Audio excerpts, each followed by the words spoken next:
Suppose that एक employ दूसरे employ के बारे में फेक र्यूमर्स फैला रहा है, ये कहते हुए कि कंपनी के पैसे का घपला कर रहा है, जिसकी वजह से उसकी रेपुटेशन ख़राब हो गई और उसे जॉब से निकाल दिया गया। अब उस दूसरे एम्प्लॉय के पास ये राइट है कि वो डिफेमेशन के रिगार्ड्स में एक्शन ले सकता है, क्योंकि वो झूठी अफवाह थी जिसकी वजह से उसे जॉब से हाथ धोना पड़ा। यहाँ पर डिफेमेशन टॉर्ट कमिट हो रहा है, जिसके अगेंस्ट एक पर्सन एक्शन ले सकता है और उसको रिलीफ ग्रांट किया जाएगा। अब इसमें आप 3 एलिमेंट्स निकाल सकते हो। First, wrongful act, that is defame करना। सेकेंड, लीगल डैमेज, उस पर्सन को लीगल डैमेज हुआ एज उसको जॉब से निकाल दिया गया। एंड थर्ड, लीगल रेमेडी, उसके पास राइट है कि वो उसके अगेंस्ट एक्शन ले सकता है और उसको रेमेडी ग्रांट किया जाएगा। Now let's discuss all the elements in detail. The first is wrongful act. कोई पर्सन टॉर्ट के अंडर लीगली अकाउंटेबल तभी होगा जब उसने रॉन्गफुल एक्ट किया हो, दैट इज़ किसी के लीगल राइट्स को वायलेट किया हो। इट ऑल्सो इंक्लूड ऐसे एक्ट जो एक पर्सन लीगली बाउंड था करने के लिए बट उसने वो नहीं किया, जिसकी वजह से दूसरे पर्सन का लीगल राइट इन्फ्रिंज हो रहा हो। एग्जाम्पल के फॉर्म में अगर कोई बिना परमिशन के किसी की प्रॉपर्टी में एंटर करता है तो it is considered as a wrongful act, और यहाँ पे उस पर्सन का राइट टू प्रॉपर्टी इन्फ्रिंज हो रहा है। अगर आप एग्जाम्स में केस लॉज लिख देते हो then it will increase your marks. So case law देख लेते हैं इससे रिलेटेड, जो है Municipal Corporation of Delhi versus Subhagwanti and others. इस केस में क्या हुआ था, बेसिकली जो दिल्ली का क्लॉक टावर था जो कि म्यूनिसिपल कॉरपोरेशन ने ओन किया था, उसके गिरने की वजह से काफ़ी लोगों की जान चली गई। सो जो उनके लीगल हेयर्स थे उन्होंने म्यूनिसिपल कॉरपोरेशन के अगेंस्ट नेग्लिजेंस का केस फाइल कर दिया। कोर्ट ने भी इस बात पर सहमति जताई और म्यूनिसिपल कॉरपोरेशन को डायरेक्ट किया जो भी अफेक्टेड फैमिलीज़ हैं उनको कॉम्पनसेशन देने का। Hence in this case there was negligence, जो कि एक रॉन्गफुल एक्ट है। The second element is legal damage. Damage का मतलब होता है इंजरी, दैट इज़ किसी पर्सन का कोई नुकसान हुआ हो, but yes in legal terms, मतलब लॉ के हिसाब से उसका नुकसान होना चाहिए। प्लेंटिफ को यहाँ पर प्रूव करना पड़ेगा कि किसी रॉन्गफुल एक्ट की वजह से उसको लीगल डैमेज हुआ है। अगर लीगल राइट का वायलेशन हुआ है पर प्लेंटिफ का कोई लॉस नहीं हुआ है then also it is actionable. Hence hair infringement और violation of legal right is important.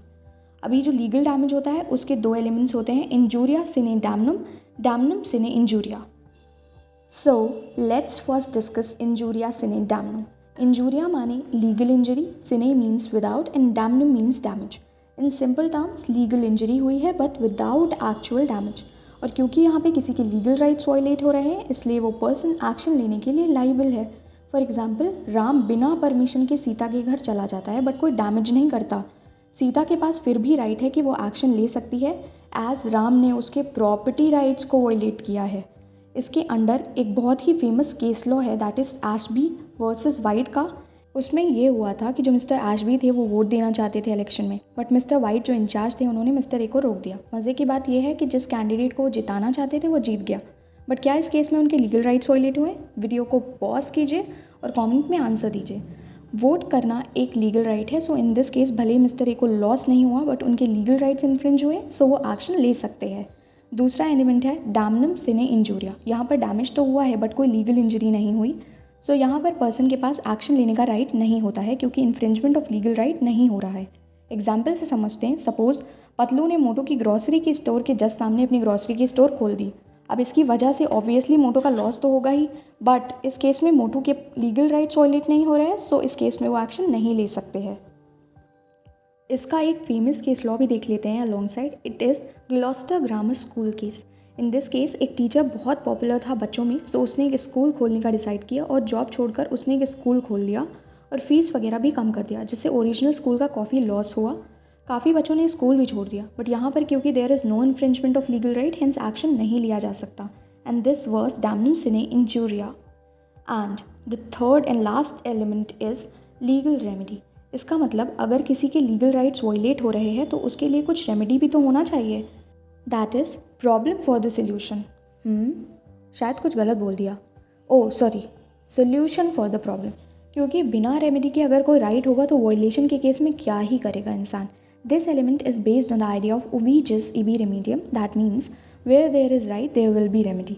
Remedies में मॉनिटरी और नॉन मॉनिटरी बेनिफिट्स ग्रांट कर सकती है कोर्ट।